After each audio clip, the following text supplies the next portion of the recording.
어서 오세요. 이야기 사랑방에 오신 여러분을 환영합니다.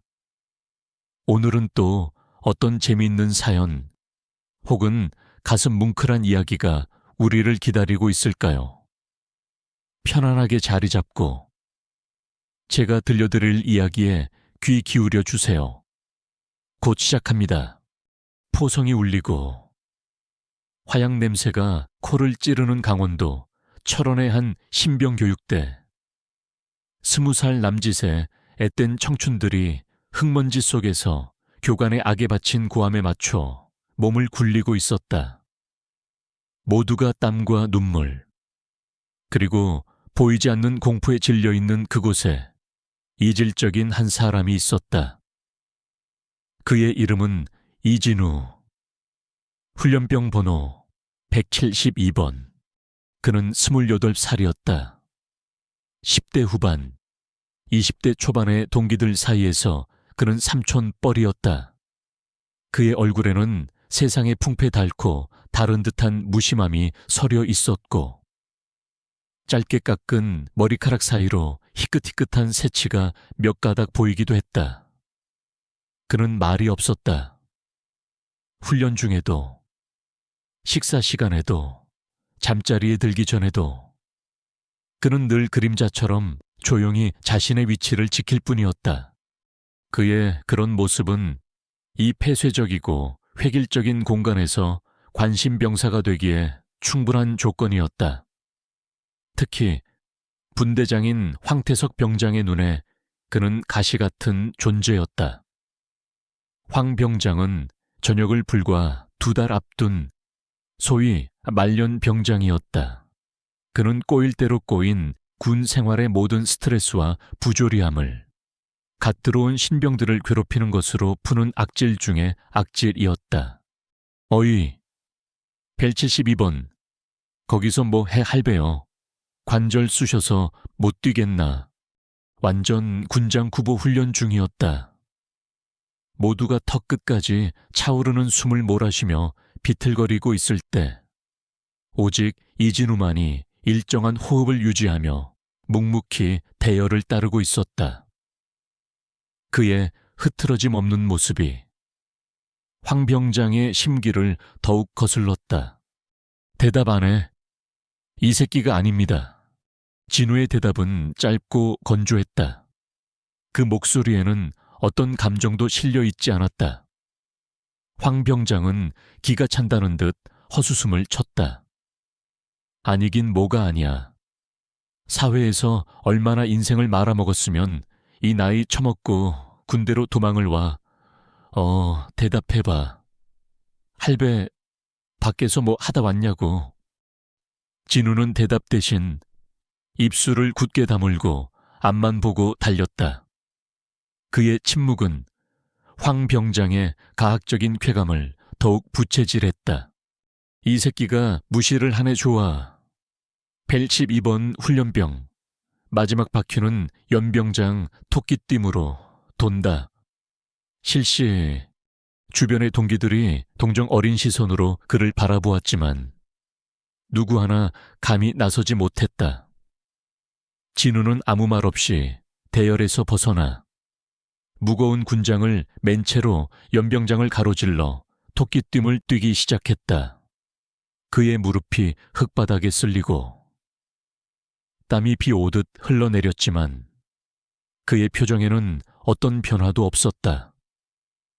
그는 마치 고통을 느끼지 못하는 기계 같았다. 그의 그런 모습은 그를 괴롭히는 황 병장에게조차 섬뜩한 기분을 느끼게 했다.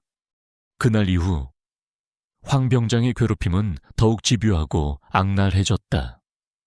식사 시간에는 일부러 그의 식판에 밥풀을 던지며 시비를 걸었고, 내무반 청소 시간에는 먼지 하나 없는 그의 관물대를 트집 잡아 기합을 주었다.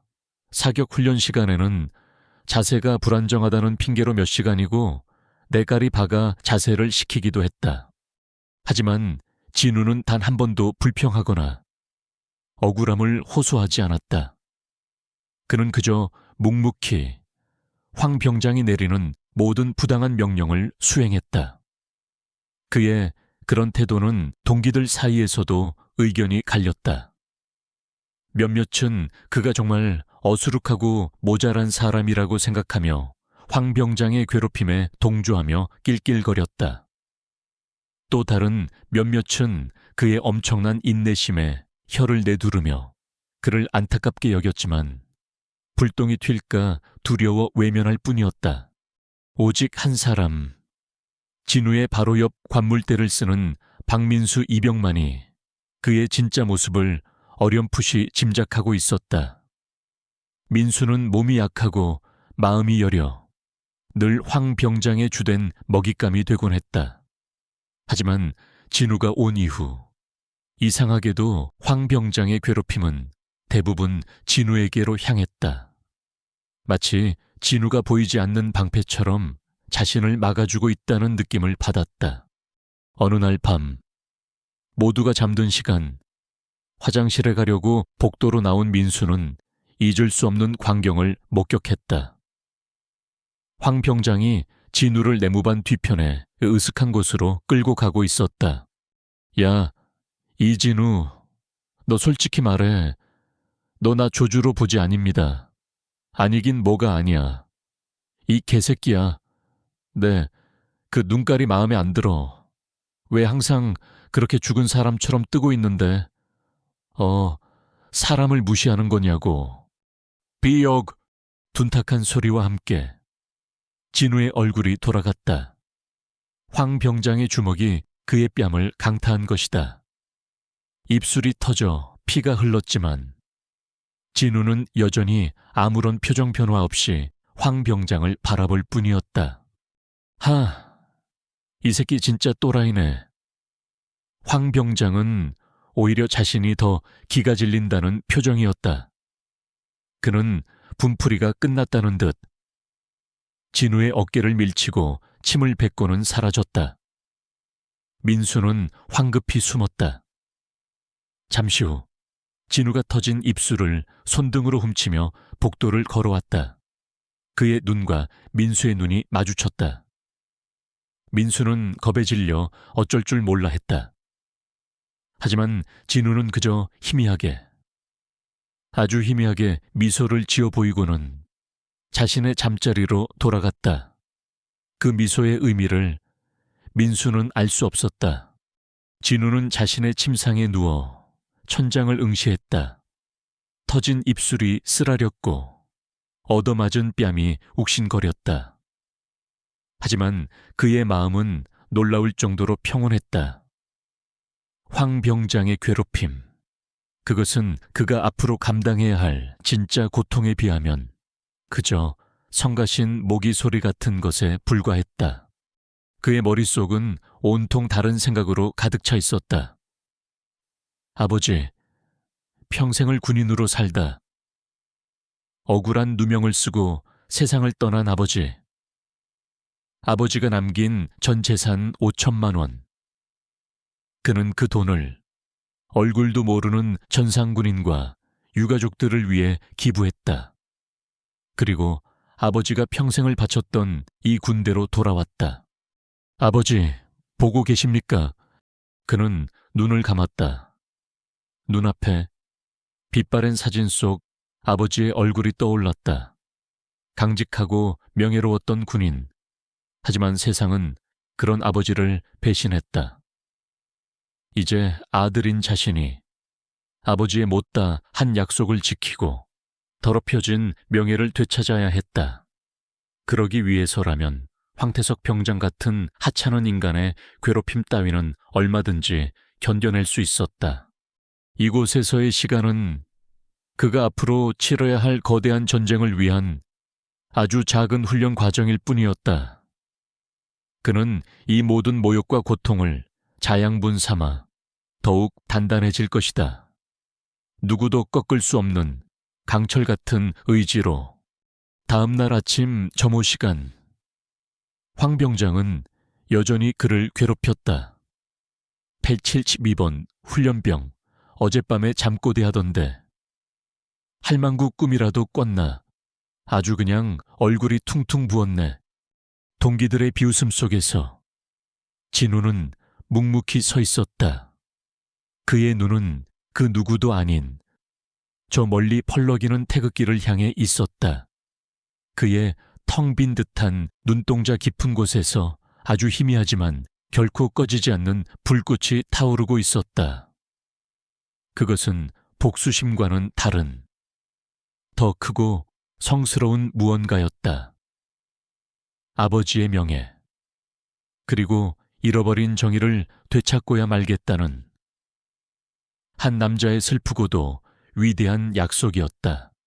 이진우가 훈련소에서 무의미한 고통을 감내하고 있을 무렵 그곳에서 수십 킬로미터 떨어진 사단 장실의 공기는 무겁고 엄숙했다. 제9사단의 심장부인 그곳은 전장을 지휘하는 지휘관의 고뇌와 결단이 매일같이 교차하는 공간이었다. 사단장 김수현 소장은 책상 위에 놓인 서류에서 한동안 눈을 떼지 못하고 있었다. 그의 굵은 눈썹과 굳게 담은 입술은 그가 군에서 보낸 30여 년의 세월과 수많은 전투에서 얻은 강인함을 보여주었지만 그의 눈빛 깊은 곳에는 늘 알 수 없는 슬픔과 부채의식이 자리 잡고 있었다. 사단장님, 노크소리와 함께 부관인 박지훈 소령이 경례를 붙이며 안으로 들어섰다. 그의 손에는 얇은 보고서 파일 하나가 들려 있었다. 들어오게. 무슨 일인가? 사단장님께서 주관하시는 화랑 전후의 기금에 조금 특별한 기부금이 접수되어 보고 드립니다. 화랑 전후의 기금은 김수현 사단장이 부임 직후 직접 만든 기금이었다. 훈련이나 작전 중 부상을 입은 장병들의 치료비나 순직한 장병들의 유가족을 돕기 위한 목적이었다. 사단장의 월급과 개인적인 사재를 털어 시작했지만 익명의 기부자들이 조금씩 마음을 보태면서 제법 규모가 커지고 있었다. 특별한 기부금이라니 김수현 사단장은 무심하게 물었다. 박지훈 소령은 마른 침을 삼키고 보고서를 내밀었다. 어제 오후 기금 계좌로 5천만 원이 입금되었습니다. 기부자의 이름은 무명이었습니다. 5천만 원이라고. 김수현 사단장은 놀라 자리에서 몸을 일으켰다. 지금까지 들어온 기부금 중 가장 큰 액수였다. 보통 이런 거액을 기부하는 사람들은 자신의 이름이나 소속을 밝혀 명예를 얻으려 하기 마련인데 완벽한 익명이라니. 그는 보고서를 받아들고 입금 내역을 샅샅이 훑어보았다. 정확히 오쇼니요 뭔 끝자리 하나 틀리지 않는 마치 무언가 정리하듯 입금된 돈이었다. 이것은 단순히 돈 많은 사람의 변덕스러운 선행이 아니었다. 이 돈에는 분명 기부자의 절박하고 간절한 사연이 담겨 있을 터였다. 어쩌면 누군가의 전 재산일지도 혹은 평생을 모은 쌈짓돈일지도 모른다. 김수현 사단장은 수많은 부하들을 지휘하며 생사를 넘나들었지만 이렇게 이름 없는 선의 앞에서는 언제나 마음이 약해졌다. 이 기부자를 찾을 수 있겠나, 박소령. 이건 명령일세. 자네의 모든 역량을 동원해서 이 돈의 주인을 찾아내게. 나는 이 고귀한 분을 직접 만나 우리 구사단 전체를 대표해서 감사를 표하고 싶네. 이것은 내 개인적인 호기심이 아니라 지휘관으로서의 책무일세. Yes. 알겠습니다. 사단장님. 박지훈 소령은 힘차게 경례를 붙이고 사무실을 나섰다. 그는 대한민국 최고의 엘리트 장교 중 한 명이었다. 사단장의 막연한 명령이었지만 그는 반드시 이 미스터리한 기부자를 찾아내야만 했다. 박소령의 수사는 조용하고 신속하게 시작되었다. 그는 가장 먼저 기부금이 입금된 은행의 지점을 찾아갔다. 군의 최상급 보안 카드를 제시하고 사단장의 직인이 찍힌 협조 공문을 내밀자 지점장은 마지못해 협조에 응했다. 알체 기록을 확인해 보니 이진우라는 이름의 개인 계좌에서 송금되었습니다. 그리고 아주 특이한 점이 있습니다. 지점장이 곤혹스러운 표정으로 말했다. 송금 직후 이 계좌는 곧바로 해지 처리되었습니다. 마치 전 재산을 정리한 것처럼 말입니다. 이진우. 박소령은 그 이름을 수첩에 적었다. 그는 감사의 인사를 남기고 은행을 나와 곧바로 사단 인사과로 향했다. 그는 인사과 데이터베이스에 이진우라는 이름을 입력했다. 그리고 잠시 후 화면에 나타난 검색 결과를 보고 자신의 눈을 의심했다. 검색 결과는 단 한 명이었다. 이름 이진우, 계급 훈련병, 소속 제9사단 신병교육대대 3중대 2소대. 박소령은 순간 머리를 한 대 맞은 듯한 충격을 받았다. 5천만 원이라는 거액을 기부한 사람이 이제 막 입대한 28살의 늦깎이 훈련병이라고 말이 되지 않았다. 그는 혹시 동명이인이 아닐까 싶어 인적사항을 자세히 대조했다. 주소, 주민등록번호, 모든 것이 정확히 일치했다. 그는 자리로 돌아와 이진우 훈련병의 입대기록 서류를 샅샅이 검토하기 시작했다. 가족관계, 부, 모, 특이사항 붙인 육군 원사 이동진. 5년 전 작전 중 순직. 그는 아버지의 기록까지 열람했다. 그러다 그는 이동진 원사의 순직 기록 보고서에서 이상한 점을 발견했다. 보고서는 개인의 과실로 인한 안전사고라고 결론 내리고 있었지만 당시 동료들의 진술에는 석연치 않은 부분들이 많았다. 하지만 어떤 이유에서인지 추가적인 조사는 이루어지지 않은 채 사건은 급하게 종결되어 있었다. 박지훈 소령의 머릿속이 복잡하게 얽히기 시작했다. 5천만 원. 그것은 아마도 순직한 아버지가 남긴 유산이자 이진우라는 청년의 전 재산이었을 것이다. 그는 왜 그 돈 전부를 기부하고 아버지가 몸담았던 이 군대로 돌아온 것일까? 단순한 애국심이나 선행으로 보기에는 그 행동에 담긴 서사가 너무나도 깊고 무거웠다. 여기에는 분명 평범한 사람들이 이해할 수 없는 특별한 사연이 숨어 있을 터였다. 그는 밤늦도록 사무실에 남아 2개의 서류를 번갈아 보았다. 무명 기부자의 5천만 원 입금 전표와 훈련병 이진우의 입대 서류. 전혀 어울리지 않는 2개의 조각이 하나의 이름 아래 기묘하게 연결되어 있었다. 박소령은 직감했다. 이것은 단순히 미담의 주인공을 찾는 일이 아니었다. 어쩌면 자신은 지금 명예롭게 죽어간 한 군인의 숨겨진 진실과 그 아들의 슬픈 서원을 마주하고 있는 것인지도 모른다고. 그는 당장 사단장에게 달려가 이 사실을 보고하고 싶었지만 섣불리 행동할 수 없었다. 만약 자신의 추측이 맞다면 이것은 사단장이 감당하기에는 너무나도 무거운 진실일 수 있었다. 그는 결심했다. 사단장에게 보고하기 전에 이 미스터리한 훈련병 이진우에 대해 좀 더 깊이 알아봐야겠다고. 그는 수화기를 들었다. 신병교육대대의 대대장, 그의 육사 동기에게 전화를 걸었다. 나 박지훈 소령인데 자네 부대에 이진우라는 훈련병 하나 있지. 그래. 그 친구, 아니, 별건 아니고 그냥 요즘 군 생활은 잘하는지 특별한 문제는 없는지 궁금해서. 그래, 조용히 좀 알아봐주고 연락 주게. 박지훈 소령은 전화를 끊고 창밖의 어둠을 바라보았다. 훈련소의 막사 어딘가에서 다른 훈련병들과 함께 잠들어 있을 이진우의 얼굴이 떠올랐다.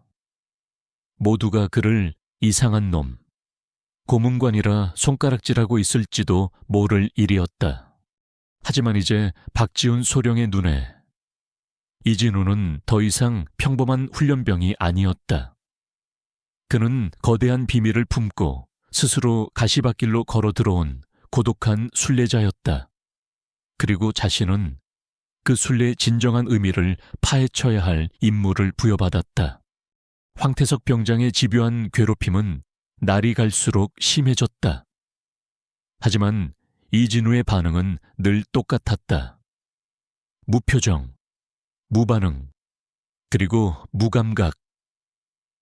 그의 그런 태도는 끓는 기름에 물을 붓는 격으로 황 병장의 분노를 더욱 증폭시킬 뿐이었다. 그날도 야간 각개전투 훈련이 끝난 후 황 병장은 모두가 지쳐 쓰러진 생활관에서 또다시 진우를 타겟으로 삼았다. 야, 펜킬 12번. 너 오늘 포복하는 꼬라지 보니까 아주 가관이더라. 그렇게 기어다니는 게 내 전문 분야야. 사회에서도 그렇게 기면서 먹고 살았냐. 야비한 비웃음에도 진우는 묵묵히 자신의 전투화를 닦을 뿐이었다. 대답할 가치를 느끼지 못했다. 그의 머릿속은 온통 다른 세상의 일들로 가득 차 있었다. 그의 침묵에 황 병장은 더욱 약이 올랐다. 그는 진우의 관물대를 발로 걷어찼다. 구왕, 요란한 소리와 함께 가지런히 정돈되어 있던 진우의 옷가지들이 바닥으로 쏟아져 내렸다. 그리고 그 옷가지들 사이로 아주 작고 낡은 사진 한 장이 팔랑거리며 떨어졌다. 황 병장은 무심코 그 사진을 집어들었다. 빛바랜 흑백 사진 속에는 늠름한 군복을 입고 환하게 웃고 있는 한 중년 군인의 모습이 담겨 있었다. 뭐야, 이거 내 애비냐 생긴 게 너랑 똑같이 멍청하게 생겼네.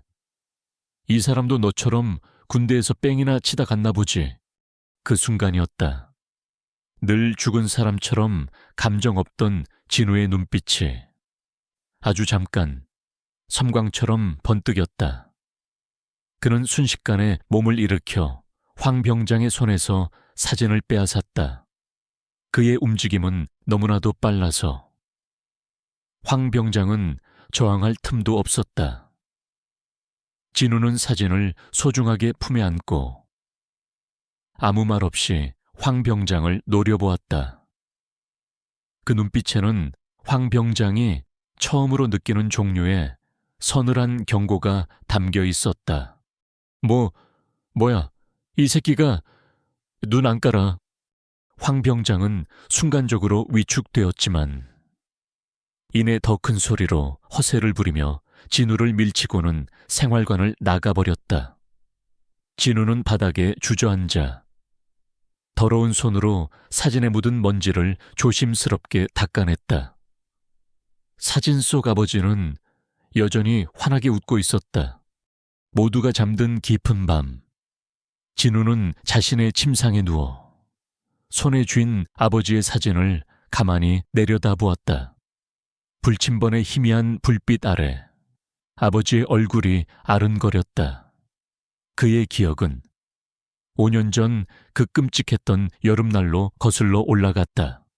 그의 아버지 이동진 원사는 군인이 천직인 사람이었다. 그는 아들인 진우에게 늘 말했다. 군복은 이 세상에서 가장 명예로운 옷이다. 이 옷을 입는다는 것은 국가와 국민에게 목숨을 담보로 충성을 맹세하는 것이다. 아버지는 강직했고 부하들에게는 따뜻했으며 가족에게는 든든한 버팀목이었다. 진우에게 아버지는 세상 그 자체였다. 그 세상이 무너져 내린 것은 아버지가 비무장지대 DMZ 지뢰 제거 작전에 투입되었을 때였다. 작전 중 낡은 대인 지뢰가 폭발해 아버지는 현장에서 즉사했고 다른 부사관 한 명이 큰 부상을 입었다. 군의 공식 발표는 고 이동진 원사의 작업 절차 미준수로 인한 안전사고였다. 평생을 명예롭게 살아온 아버지는 죽어서 무능하고 부주의한 군인이라는 오명을 뒤집었었다. 진우는 믿을 수 없었다. 아버지는 대한민국 최고의 지뢰 제거 전문가였다. 그런 분이 작업 절차를 미준수했다니 그는 진실을 파헤치기 위해 아버지의 동료들을 찾아다녔다.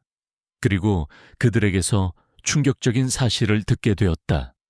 사고 당시 작전 현장의 지휘관이었던 한 젊은 대위가 새로 보급된 최신 지뢰 탐지 장비를 빼돌리고 낡고 불안정한 구형 장비를 사용하도록 강요했다는 것이었다. 아버지는 작전 투입 직전 이 사실을 알고 지휘관에게 강력하게 항의했지만 그는 묵살당했다. 그리고 결국 참사는 일어났다. 그 비겁한 지휘관은 자신의 죄를 덮기 위해 모든 책임을 죽은 아버지에게 떠넘겼던 것이다. 진우는 분노했다. 그는 국방부에 진정을 넣고 언론사에 제보를 했지만 아무도 그의 말을 들어주지 않았다. 이제 막 23이었던 청년의 외침은 군이라는 거대한 조직의 벽 앞에서 힘없이 부서져 내렸다. 오히려 그에게 돌아온 것은 아버지의 죽음을 이용해 한몫 챙기려는 파렴치한이라는 비난뿐이었다. 아버지가 남긴 것은 불명의 저녁이라는 주홍글씨와 5천만 원의 사망 보험금뿐이었다. 진우는 그 돈을 참았을 수 없었다. 그것은 아버지의 명예와 맞바꾼 피 묻은 돈처럼 느껴졌다. 어머니는 아버지의 죽음과 그를 둘러싼 억울한 소문들의 충격을 받아 시름시름 앓다 1년 만에 아버지의 뒤를 따랐다. 세상에 홀로 남겨진 진우는 부모님의 묘 앞에서 맹세했다. 아버지, 어머니, 제가 반드시 아버지의 명예를 되찾아 드리겠습니다. 아버지가 남기신 이 돈은 아버지처럼 명예롭지만 힘없는 군인들을 위해 쓰겠습니다. 그리고 저는 아버지가 평생을 바쳤던 이 군대로 돌아가겠습니다.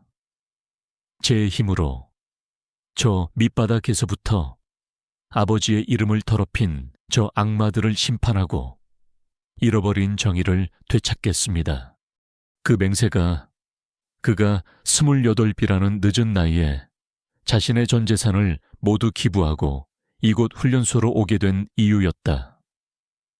황태석 병장의 괴롭힘 따위는 그가 짊어진 거대한 슬픔과 복수의 무게에 비하면 먼지보다도 가벼웠다. 진우가 깊은 상념에 잠겨 있을 때였다. 옆 침상에 박민수 이병이 조용히 몸을 일으키는 것이 느껴졌다. 그는 자는 척 눈을 감았다. 민수는 진우의 침상 머리맡에 자신이 아껴두었던 초코파이 하나를 가만히 내려놓고는 아무 일도 없었다는 듯 다시 자신의 자리로 돌아가 누웠다. 어둠 속에서 진우는 눈을 떴다. 머리맡에 놓인 작은 초코파이, 그 서툰 위로에 강철 같던 그의 마음 한구석이 저릿해져 왔다. 그는 이곳이 지옥이라고 생각했다. 하지만 이 지옥 속에서도 아주 작은 온정은 존재하고 있었다. 그는 조심스럽게 사진을 다시 전투복 안주머니 깊숙이 넣었다. 그리고는 민수가 놓고 간 초코파이를 천천히, 아주 천천히 먹었다. 달콤한 초콜릿과 부드러운 마시멜로가 터진 입술의 상처와 쓰라린 마음을 아주 조금이나마 위로해 주는 듯 했다. 내일은 오늘보다 더 힘들 것이다. 황 병장의 괴롭힘은 더욱 심해질 테고 고된 훈련은 계속될 것이다. 하지만 진우는 두렵지 않았다. 그는 이제 혼자가 아니었다. 하늘에서는 아버지가, 그리고 이 차가운 내무반에서는 이름 모를 동기가 그를 지켜보고 있었다. 그는 눈을 감았다. 잠을 자기 위해서가 아니었다. 내일의 전투를 위해 힘을 비축하기 위해서였다. 그의 고독한 전쟁은 아직 끝나지 않았다. 박지훈 소령은 며칠 동안 이 미스터리한 훈련병의 행적을 조용히 추적했다. 그가 신병교육대 대장인 자신의 동기에게서 받은 답변은 의문을 해소하기는커녕 더욱 증폭시킬 뿐이었다. 이진우 훈련병 말인가 별다른 문제는 없네. 그냥 좀 이상한 친구야. 28이라는 나이도 그렇고 뭘 시키든 불평 한마디 없이 묵묵히 해내. 그런데 그게 꼭 모범적인 모습이라기보다는 모든 감정이 거세든 사람 같달까. 특히 분대장인 황태석 병장이 유독 그 친구만 찍어서 괴롭히는데도 전혀 동요가 없어. 차라리 화를 내거나 억울해하면 인간적일 텐데. 그냥 텅 빈 눈으로 허공만 보더군. 동기들 사이에서는 고문관이라고 수군대는 모양이야. 박소령은 고개를 갸웃거렸다. 전 재산을 기부하고 입대한 사람이 군 생활에 적응하지 못하는 고문관이라고 앞뒤가 맞지 않았다. 그는 이진우라는 인물의 진짜 모습을 파헤치기 위해 그의 아버지 고 이동진 원사의 기록부터 다시 살펴보는 것으로 방향을 틀었다. 그는 사단본부의 지하에 위치한 낡고 먼지 쌓인 기록 보관실로 향했다. 서늘하고 퀴퀴한 냄새가 감도는 그곳은 수많은 군인들의 영광과 상처, 그리고 잊힌 기억들이 잠들어 있는 공간이었다. 박소령은 관리병에게 이동진 원사의 인사 기록카드를 요청했다. 한참 후에야 관리병은 두꺼운 종이 뭉치로 된 누렇게 변색된 파일을 들고 나타났다. 박소령은 파일을 넘기며 이동진 원사의 군 생활을 거슬러 올라갔다. 수많은 표창장과 훈장. 그는 아들 이진우의 말처럼 정말로 명예롭고 유능한 군인이었다. 박소령은 보고서의 마지막 장, 순직기록 보고서를 다시 한번 꼼꼼히 읽었다. 개인의 과실. 하지만 당시 동료 부사관들의 진술서 곳곳에는 작전 지휘관이었던 당시 대위의 무리한 지시와 낡은 장비에 대한 불만들이 적혀 있었다. 그럼에도 불구하고 상급부대의 조사는 더 이상 이루어지지 않은 채 서둘러 종결되었다. 박소령은 그 보고서에 최종 서명을 한 지휘관의 이름을 확인했다. 그는 현재 다른 사단에서 잘나가는 중령이 되어 있었다. 문명 무언가 있어. 박소령은 직감했다. 이진우의 입대는 아버지의 이 억울한 죽음과 관련이 있을 것이다. 그는 이동진 원사의 30년 군 생활 전체의 기록을 처음부터 다시 훑기 시작했다. 그러다가 아주 오래전 그가 하사였던 시절의 기록에서 눈을 멈췄다. 그곳에는 뜻밖의 이름이 적혀 있었다. 1995년 7월 12일 제7보병사단 탄약고 화재 진압 유공 특기사항 유폭 위험을 무릅쓰고 실신 상태의 김수현 소위를 구출하여 전원 무사 귀환에 결정적 공헌을 함. 김수현 소위 바로 지금 자신의 상관이자 이 조사를 명령한 김수현 사단장이었다. 박지훈 소령은 온몸에 소름이 돋는 것을 느꼈다. 그는 즉시 김수현 사단장의 인사기록 카드를 대조했다. 기록은 정확했다. 30년 전 이제 막 임관한 초임 장교였던 김수현 소위는 탄약고 화재 현장에서 이동진 하사에게 목숨을 빚졌던 것이다. 모든 퍼즐 조각이 하나의 거대한 운명처럼 맞춰지기 시작했다. 사단장은 아마도 수십 년의 세월과 수많은 전투 속에서 젊은 날 자신의 목숨을 구해주었던 한 늙은 하사의 얼굴을 잊었을 것이다. 하지만 그 하사의 아들은 아버지를 잊지 않았다. 그는 아버지가 남긴 전 재산을 아버지가 목숨을 구해낸 바로 그 지휘관이 이끄는 부대의 병사들을 위해 기부했다. 그리고는 아버지의 명예를 되찾기 위해 가장 낮은 곳으로 스스로 걸어 들어왔다. 이것은 단순한 미담이나 우연이 아니었다. 이것은 아버지의 희생과 아들의 헌신, 그리고 지휘관에 잊힌 부채의식이 뒤얽힌 거대하고도 슬픈 운명의 서사였다. 김수현 사단장이 5천만 원이라는 거액의 기부에 그토록 마음이 움직였던 것은 어쩌면 그의 영혼 깊은 곳에 잠들어 있던 30년 전의 기억이 그를 부르고 있었기 때문인지도 모른다. 박지훈 소령은 자신이 지금 얼마나 무서운 진실의 문고리를 잡고 있는지 깨달았다. 그는 이 사실을 어떻게 사단장에게 보고해야 할지 막막했다. 이것은 단순한 보고가 아니었다. 이것은 한 지휘관에게 그가 평생을 갚아도 모자랄 마음의 빚과 그의 부대 안에서 벌어졌던 추악한 진실을 동시에 알려야 하는 잔인한 임무였다. 그는 며칠 밤을 새워 보고서를 작성했다.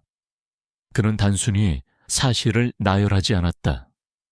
그는 한 편의 소설을 쓰듯 두 남자의 엇갈린 운명을 그려나갔다. 이진우의 5천만 원 기부 내역서 4본, 그의 입대 기록, 아버지 이동진 원사의 불명예스러운 순직 보고서, 그리고 마지막으로 30년 전 이동진 하사가 김수현 소위를 구출하고 받은 낡은 표창장 4본까지. 그는 관련된 모든 서류를 하나의 파일로 묶었다. 보고서를 완성하고 나니 창밖이 희미하게 밝아오고 있었다. 박지훈 소령은 텅 빈 사무실에 홀로 앉아 자신이 완성한 무거운 보고서를 내려다보았다. 이 얇은 서류 처리, 이제 곧 거대한 폭풍을 몰고 올 것이었다. 한 사람의 명예를 되찾고 다른 한 사람의 영혼을 뒤흔들 진실이라는 이름의 폭풍을. 그는 자리에서 일어나 굳은 결심을 한 표정으로 사단 장실을 향했다. 지금 훈련소 어딘가에서 모욕과 멸시를 견디고 있을 한 고독한 훈련병을 위해서, 그리고 30년의 세월을 뛰어넘어 마침내 자신의 은인을 마주해야 할 한 지휘관을 위해서. 그의 발걸음은 무거웠지만 망설임은 없었다.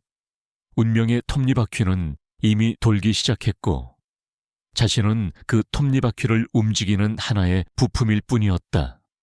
박지훈 소령이 사단 장실에서 진실의 무게와 씨름하고 있을 때 이진우 훈련병은 지상지옥이라 불리는 화생방 훈련장에서 유독가스를 마시고 있었다. 훈련이 끝나고 모두가 콜록거리며 눈물, 콧물을 쏟아낼 때 오직 진우만이 희미하게 인상만 쓴 채 평온함을 유지했다.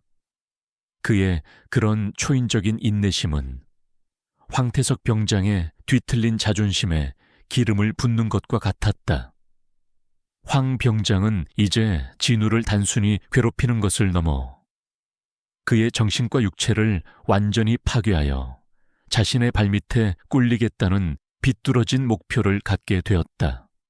그의 아기가 폭발한 것은 훈련소의 마지막 관문이라 불리는 40km의 야간 행군 훈련 날이었다. 완전 군장을 꾸린 훈련병들은 어둠이 내린 험준한 산길을 걷기 시작했다. 시작부터 황 병장의 목표는 명확했다. 바로 이진우였다. 어이, 할배 군장이 왜 이렇게 가벼워 보여? 훈련소에 놀러 왔어. 내 동기 박민수 군장까지 네가 메고 가도록 해. 전우회를 돈독히 할 좋은 기회잖아. 몸이 약한 박민수 이병은 안절부절 못하며 말렸지만 황 병장은 막무가내였다. 진우는 아무 말 없이 민수의 군장을 넘겨받아 자신의 군장 위에 겹쳐맸다. 40kg 넘는 무게가 그의 어깨를 짓눌렀지만 그는 미동도 하지 않았다. 그 모습에 황 병장은 더욱 악이 받쳤다. 행군이 시작되고 험난한 산길이 이어졌다.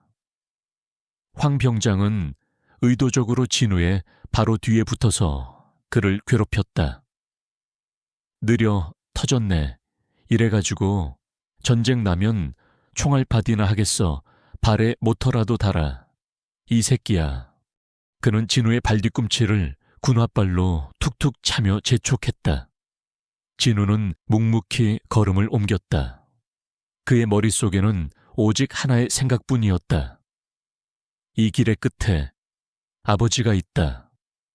이 고통스러운 행군은 아버지의 명예를 향한 순례길이었다. 가장 힘든 오르막 구간에 접어들었을 때였다. 비가 내려 질척이는 흙길.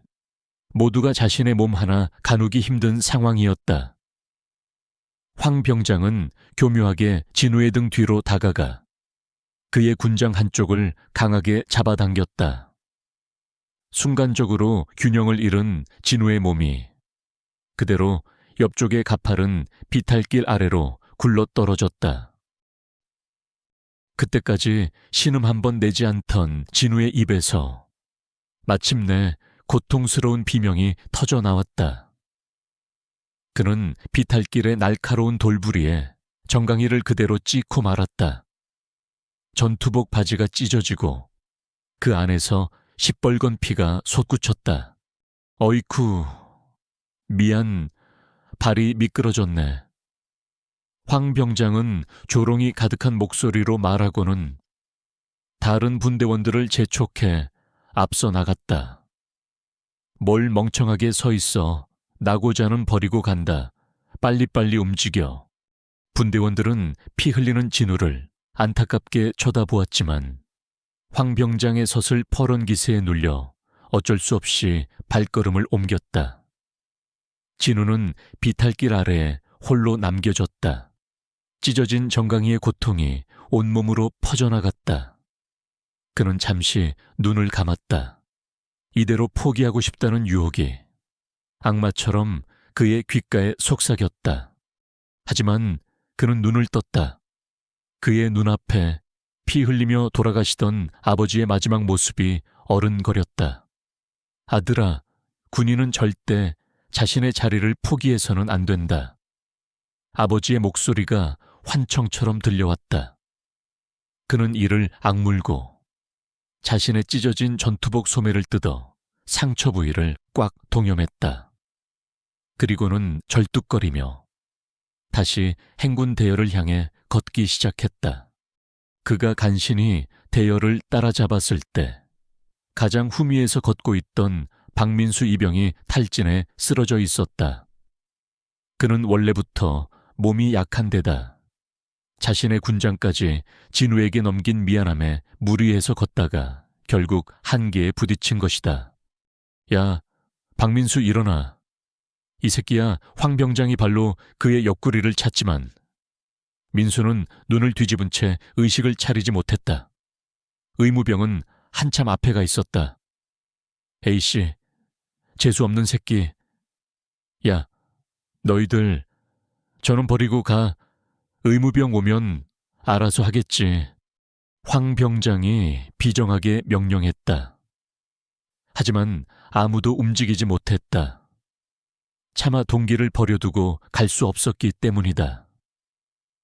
바로 그때 피를 흘리며 절뚝거리던 진우가 그들에게 다가왔다. 그리고는 모두가 경악하는 가운데 그는 쓰러진 민수를 자신의 등 위에 들쳐맸다. 2개의 완전 군장. 그리고 장정 한 명, 거의 100kg에 육박하는 무게가 다리 하나를 다친 그의 어깨를 짓눌렀다. 그의 얼굴은 고통으로 하얗게 질렸고 온몸은 사시나무처럼 떨렸다.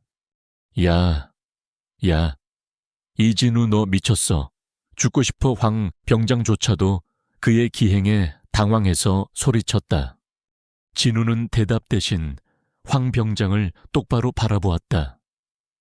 그 눈빛은 더 이상 텅 비어 있지 않았다. 그 안에는 동료를 버릴 수 없다는 군인의 숭고한 의지와 어떤 고난 앞에서도 꺾이지 않는 인간의 존엄함이 불꽃처럼 타오르고 있었다. 분대원은 버리고 가는 게 아니라고 들었습니다.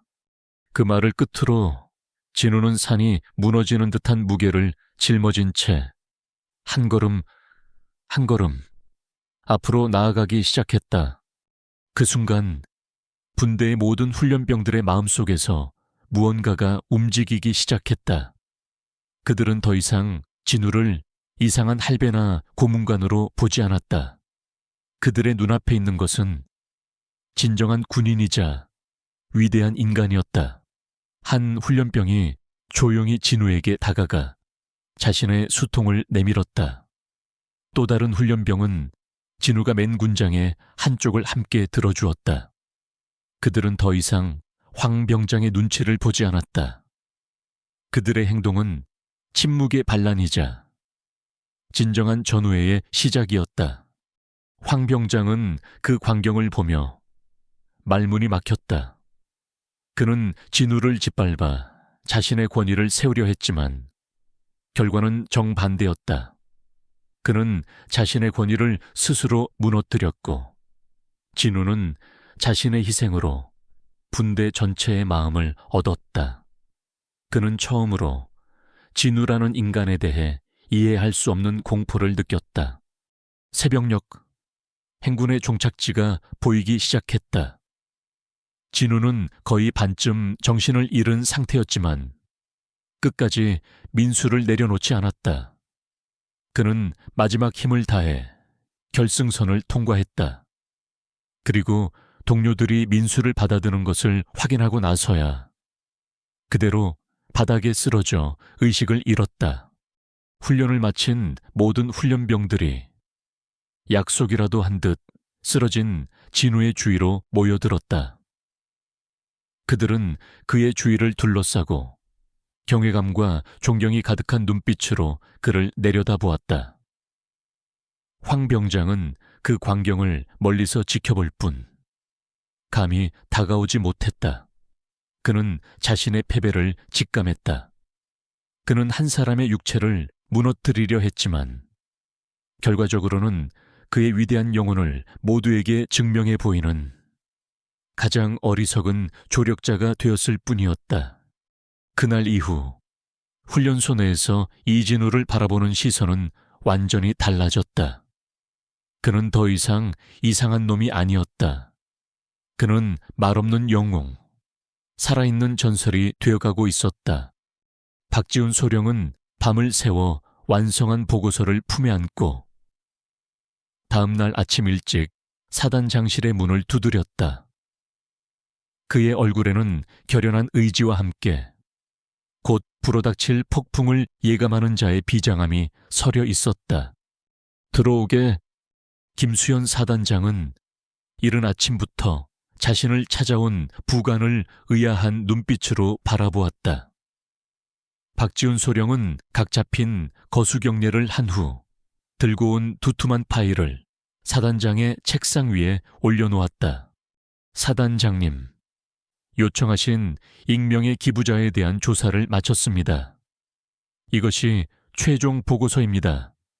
그는 잠시 말을 멈추고 사단장의 눈을 똑바로 바라보았다.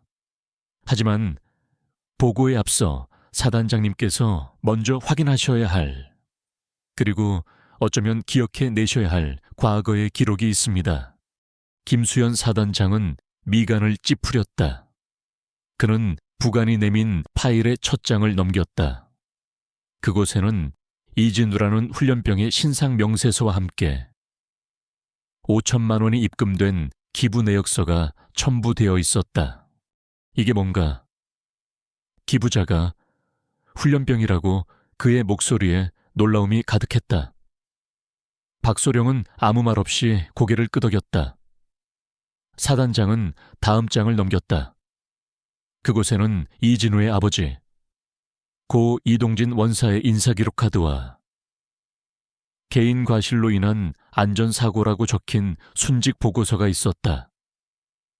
그는 보고서에 적힌 석연치 않은 정황들을 읽으며 미간의 주름이 더욱 깊어졌다. 지휘관으로서 그는 이 보고서가 얼마나 성급하고 부실하게 작성되었는지를 한눈에 알 수 있었다. 그리고 마침내 박지훈 소령이 파일에 가장 마지막에 끼워 넣은 누렇게 변색된 30년 전의 낡은 표창장 4본을 보게 되었다. 표창장, 수여자는 당시 제17보병사단 소속 이동진 하사. 공적 내용은 탄약고 화재 진압 유공. 김수현 사단장은 그 기록을 무심코 읽어 내려갔다. 하지만 특기사항 안에 적힌 한 줄의 문장을 읽는 순간 그의 호흡이 멎었다. 특기사항 유폭 위험을 무릅쓰고 화재 현장에 고립되어 실신 상태였던 당시 김수현 소위를 구출하여 김수현 자신의 이름이었다. 그 순간 그의 뇌리를 스치고 지나가는 희미한 기억의 파편들. 30년의 세월과 수많은 전장의 기억 속에 묻혀있던 그날의 기억. 이제 막 임관한 23세 초임 장교였던 자신. 한밤중 원인 모를 화재가 발생한 탄약고. 모든 것이 녹아내릴 듯한 열기와 질식할 것 같은 연기 속에서 그는 부하들을 대피시키다 정신을 잃고 쓰러졌다. 모두가 그가 죽었다고 생각하고 추가 폭발의 위험 때문에 아무도 안으로 들어오지 못하고 있을 때였다. 방화복도 입지 않은 한 늙은 하사가 소대장님을 구해야 한다 고 외치며 불길 속으로 뛰어들었다. 그는 자신보다 덩치가 훨씬 큰 김수현 소위를 질질 끌다시피 하여 폭발 직전의 탄약고를 빠져나왔다. 그리고는 까맣게 그을린 얼굴로 씩 웃으며 말했다. 소대장님, 꼴이 말이 아니십니다. 그래도 살아계셔서 다행입니다. 이동진 하사, 이동진 원사, 바로 그 사람이었다. 김수현 사단장의 입에서 나지막한 신음이 터져나왔다. 그는 30년 동안 까맣게 잊고 있었다. 자신의 목숨을 구해준 은인의 얼굴을, 그 고귀한 희생을. 그런데 그 은인은 억울한 누명을 쓰고 세상을 떠났고 이제 그의 아들이 아버지가 남긴 전 재산을 가지고 자신을 찾아왔다.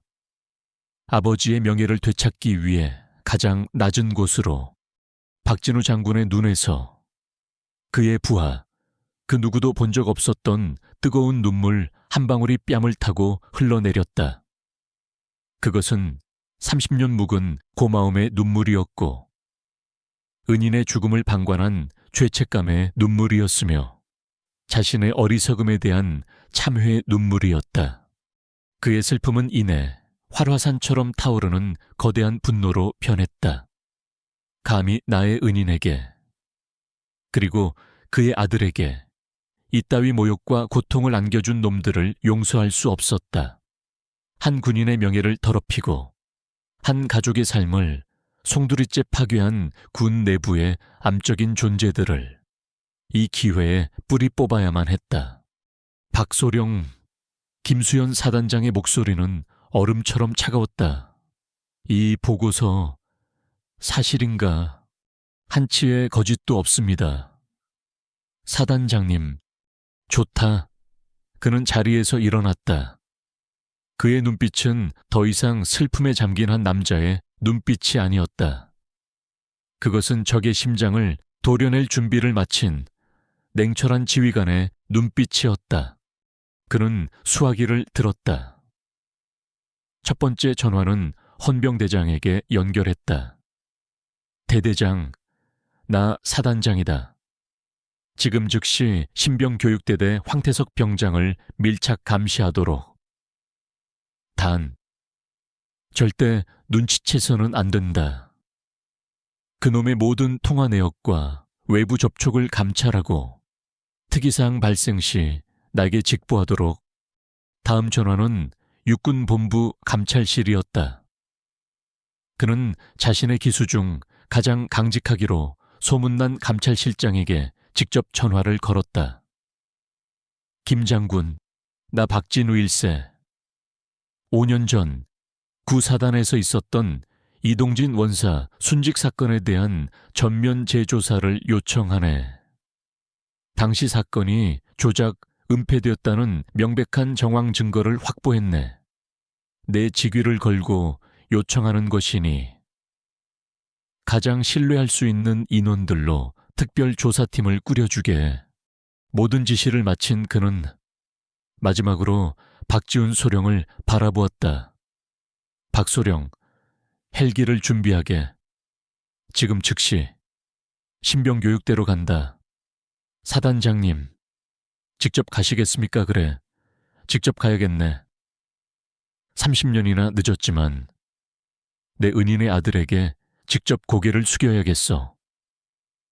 그리고 그를 괴롭히는 버러지들을 내 눈으로 직접 확인하고 심판해야겠네.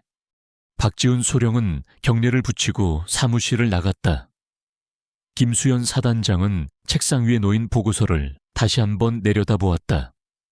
늠름하게 웃고 있는 이동진 원사의 낡은 사진과 그 아들 이진우의 무표정한 훈련병 증명사진이 나란히 놓여 있었다. 그는 두 사진을 번갈아 보며 나지막이 맹세했다. 선배님, 정말 죄송합니다. 그리고 감사합니다. 제가 너무 늦었습니다.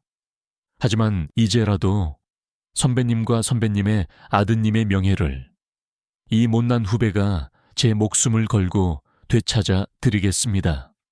잠시 후 사단 본부 헬기장에서 거대한 수송 헬기의 프로펠러가 요란한 소리를 내며 돌기 시작했다. 진실을 향한, 그리고 30년 묵은 빚을 갚기 위한 한 장군의 마지막 비행이 그렇게 시작되고 있었다. 신병교육대 연병장은 지옥의 다른 이름이었다. 쏟아지는 폭우 속에서 훈련병들은 목이 터져라 군가를 부르며 진흙탕 위를 포복하고 있었다. 그 중심에는 어김없이 이진우가 있었다. 그리고 그의 등 뒤에는 악마의 그림자처럼 황태석 병장이 붙어 있었다.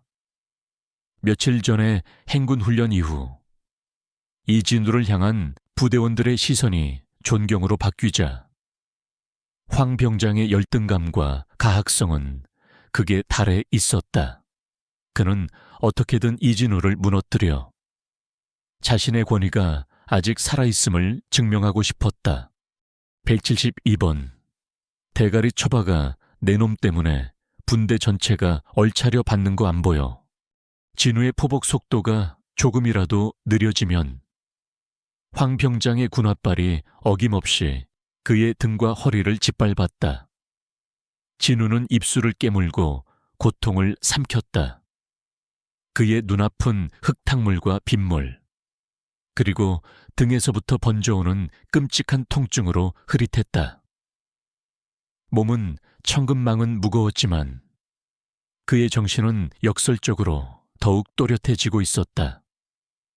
아버지, 조금만 더 견디면 됩니다. 바로 그때였다. 두두두두두.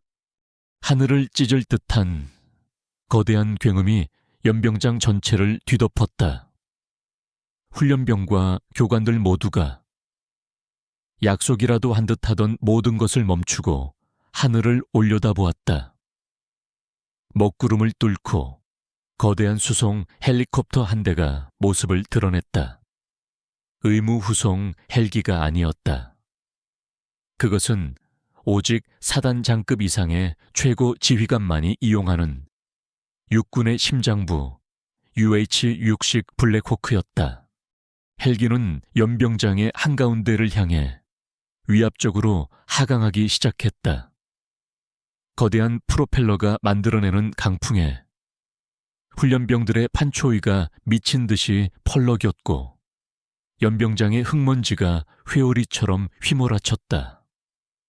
훈련소장은 기겁하며 뛰어나갔고 모든 훈련은 중단되었다. 마침내 헬기가 땅에 닿고 연문이 천천히 열렸다. 그 안에서 별 4개가 빛나는 전투모를 쓴 한 사내가 모습을 드러냈다. 김수현 사단장이었다. 그의 얼굴은 분노와 슬픔이 뒤섞여 마치 돌처럼 굳어 있었다. 그는 허둥지둥 달려와 경례를 붙이는 훈련소장과 다른 장교들에게는 눈길 한 번 주지 않았다. 그의 시선은 오직 진흙탕 속에 뒤섞여 있는 수백 명의 훈련병들을 향해 있었다. 사단장님께서 여길 어인일로 훈련소장이 떨리는 목소리로 물었지만 김수현 사단장은 대답하지 않았다. 그는 헬기에서 내려 성큼성큼 연병장 안으로 걸어 들어왔다. 그의 구두발이 질척이는 흙탕물을 아무렇지 않게 밟고 지나갔다. 훈련병들은 기적처럼 그의 길을 열기 위해 양옆으로 갈라섰다. 황태석 병장은 순간 자신의 눈을 의심했다. 사단장이 자신의 분대를 향해 똑바로 걸어오고 있었다.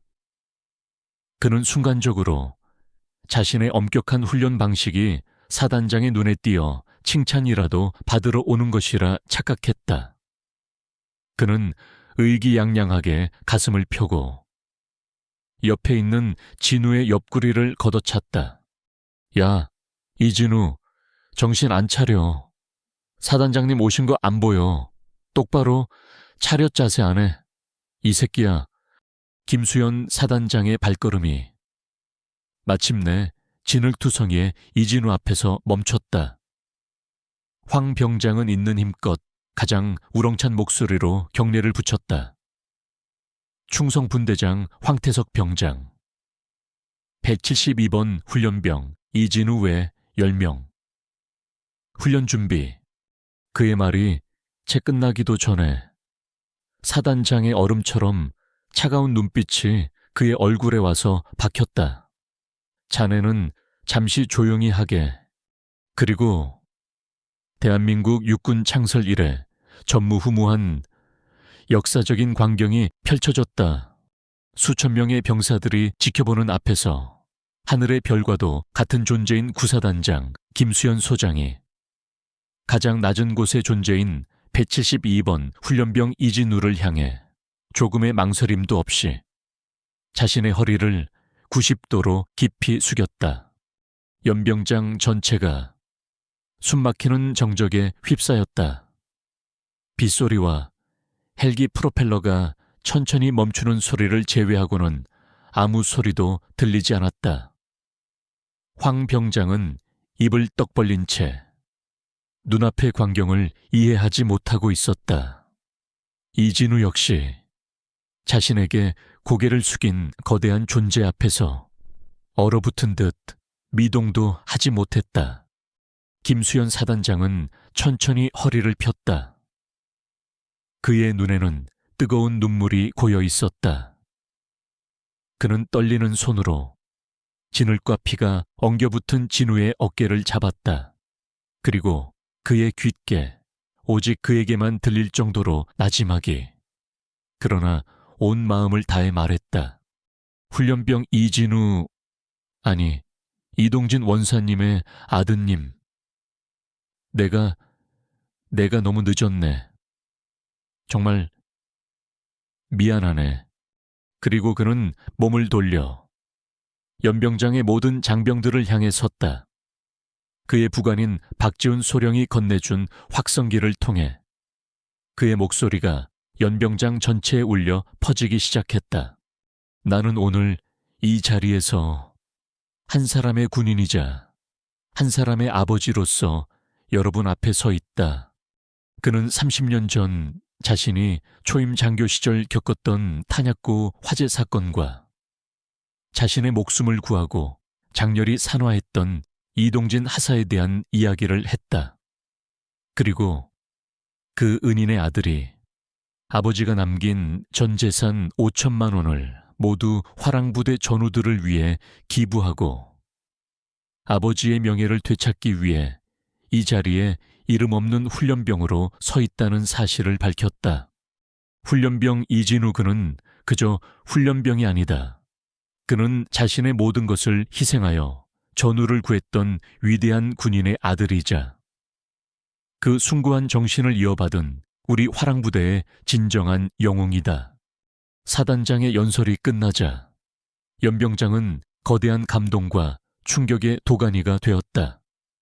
황 병장은 사시나무처럼 떨며 자신이 무슨 짓을 저질렀는지를 깨닫고 그 자리에 주저앉았다.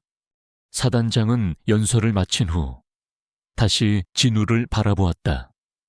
그리고는 싸늘하게 식은 눈으로 바닥에 주저앉은 황 병장을 가리켰다. 그의 목소리는 이제 분노로 가득 차 있었다. 그리고 내 생명의 은인의 아들을, 대한민국의 가장 숭고한 아들을 자신의 하찮은 권력을 위해 이 지경으로 모욕하고 괴롭힌 저 쓰레기는 이 자리에서 군법에 따라 직접 처단하겠다. 그의 말이 떨어지기 무섭게 헬기에서 대기하고 있던 헌병들이 달려나와 황태석 병장의 양팔을 거칠게 붙잡았다.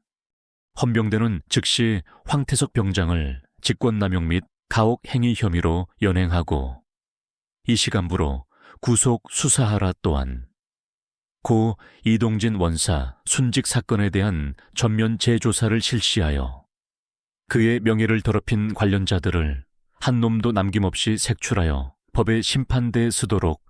안 돼, 사단장님. 잘못했습니다. 살려주십시오. 황 병장의 비명은 연병장을 가득 메운 수천 명의 병사들이 이진우를 향해 보내는 우레와 같은 박수 소리에 묻혀버렸다. 진우는 그 모든 광경을 마치 꿈을 꾸듯 멍하니 바라보고 있었다. 그리고 그의 뺨 위로, 흙탕물과 빗물 사이로 뜨거운 눈물 한 줄기가 마침내 흘러내렸다. 그것은 5년간 가슴속에 묻어두었던 슬픔의 눈물이었고 마침내 아버지의 명예를 되찾았다는 안도의 눈물이었으며 거대한 운명의 짐을 내려놓는 감사의 눈물이었다. 헬기의 프로펠러가 완전히 멈추고 연병장의 기적 같은 고요가 찾아왔다. 그 고요 속에서 한 무명 용사의 아들은 마침내 아버지의 명예를 되찾고 진정한 영웅으로 다시 태어나고 있었다. 연병장에서의 그날 사건은 한편의 전설이 되어 화랑부대 전체에 퍼져나갔다. 군사경찰에 연행된 황태석 병장은 물론 그의 비호 아래 온갖 부조리를 저질렀던 선임병들까지 모두 군사재판에 회부되어 엄중한 처벌을 받았다. 또한 김수현 사단장의 직권으로 재조사가 시작된 고 이동진 원사 순직 사건은 5년 만에 새로운 진실을 드러냈다. 당시 현장 지휘관이었던 중령은 모든 비리가 탄로 나 불명예 전역 처리되었고 이동진 원사는 개인 과실이라는 오명을 벗고 작전 중 순직한 영웅으로 공식 기록이 정정되었다. 국립현충원에 안장된 그의 묘비에는 새로운 훈장이 추서되었다. 모든 것이 제자리를 찾은 후 이진우는 신병교육대 수료를 앞두고 있었다. 수료식 전날 사단장인 김수현 장군이 그를 조용히 자신의 집무실로 불렀다. 이진우 훈련병. 아니, 이제는 이진우 이병이라고 불러야겠군. 김 장군은 따뜻한 차를 건네며 아버지와 같은 미소로 그를 바라보았다. 자네에게 어떻게 이 고마움을 다 갚아야 할지 모르겠네. 자네는 자네 아비의 명예를 되찾았을 뿐만 아니라 나태와 부패에 빠져 있던 이 부대의 정신을 바로 세웠네. 자네야말로 우리 화랑부대의 진정한 영웅일세. 그는 잠시 말을 멈추고 진우의 의향을 물었다. 자네의 나이와 사정을 감안하여 특별히 보직을 제안하고 싶네. 사단장 직속 부관실에서 행정병으로 근무하거나 자네가 기부했던 화랑 전후에 기금을 관리하는 업무를 맡아주면 어떻겠나. 더 이상 험한 훈련 없이 편안하게 군 생활을 마칠 수 있도록 내가 보장하겠네. 그것은 파격적인 제안이었다. 하지만 진우는 잠시의 망설임도 없이 고개를 저었다. 사단장님, 그 마음만으로도 정말 감사합니다. 그의 목소리는 조용했지만 그 안에는 강철 같은 심지가 박혀 있었다. 제가 군에 입대한 것은 어떤 특별 대우를 받기 위함이 아니었습니다. 저는 제 아버지의 명예를 되찾고 아버지께서 못다한 군인의 길을 잠시나마 제 발로 걸어보고 싶었을 뿐입니다. 그는 자리에서 일어나 김수연 사단장을 향해 각 잡힌 경례를 붙였다. 제 아버지는 평생을 가장 낮은 곳에서 이름 없이 국가에 충성했던 부사관이셨습니다. 저 역시 그 아들로서 남은 군 생활 동안 특별한 군인이 아닌 그저 평범하고 성실한 대한민국의 육군 이병으로 살아가고 싶습니다. 그것이 돌아가신 아버지의 명예를 가장 값지게 지키는 길이라고 믿습니다. 부디 허락해 주십시오. 김수연 사단장은 그의 눈을 한참 동안 바라보았다. 그 눈빛 속에서 그는 30년 전 자신을 불길 속에서 구해냈던 강직하고 명예로웠던 한 늙은 하사의 얼굴을 보았다.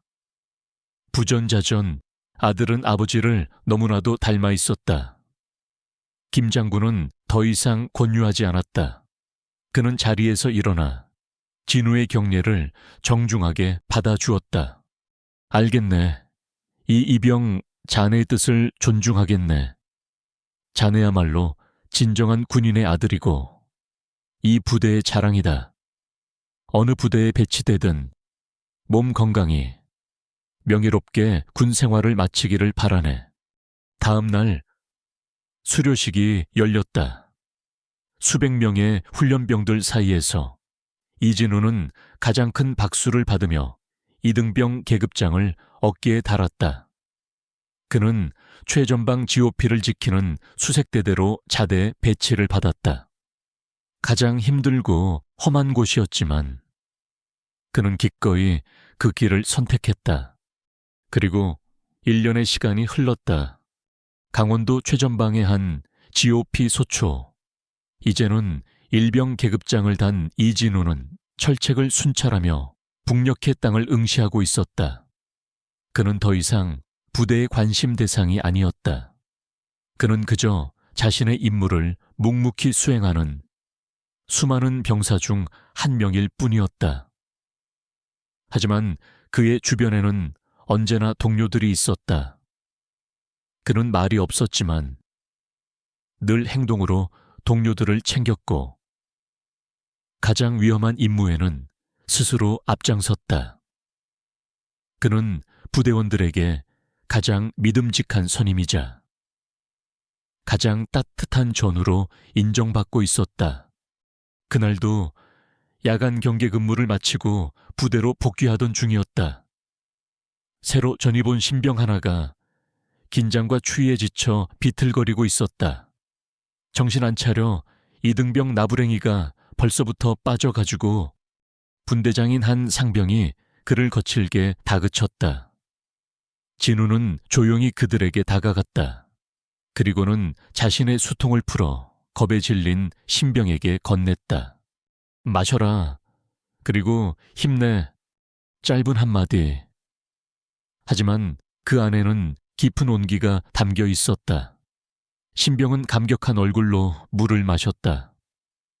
분대장 역시 진우의 행동에 아무 말도 하지 못하고 헛기침만 할 뿐이었다.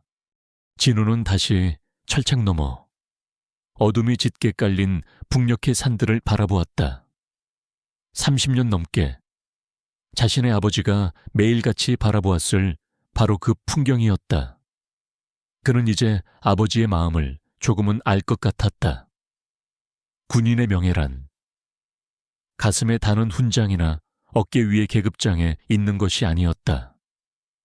그것은 이름 없는 동료의 어깨를 두드려주는 작은 온기 속에, 그리고 조국의 평화를 위해 자신의 청춘을 바치는 이 고독한 희생 속에 조용히 살아 숨 쉬고 있었다.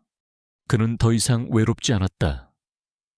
하늘에서는 아버지가, 그리고 땅에서는 수많은 전우들이 그와 함께하고 있었다.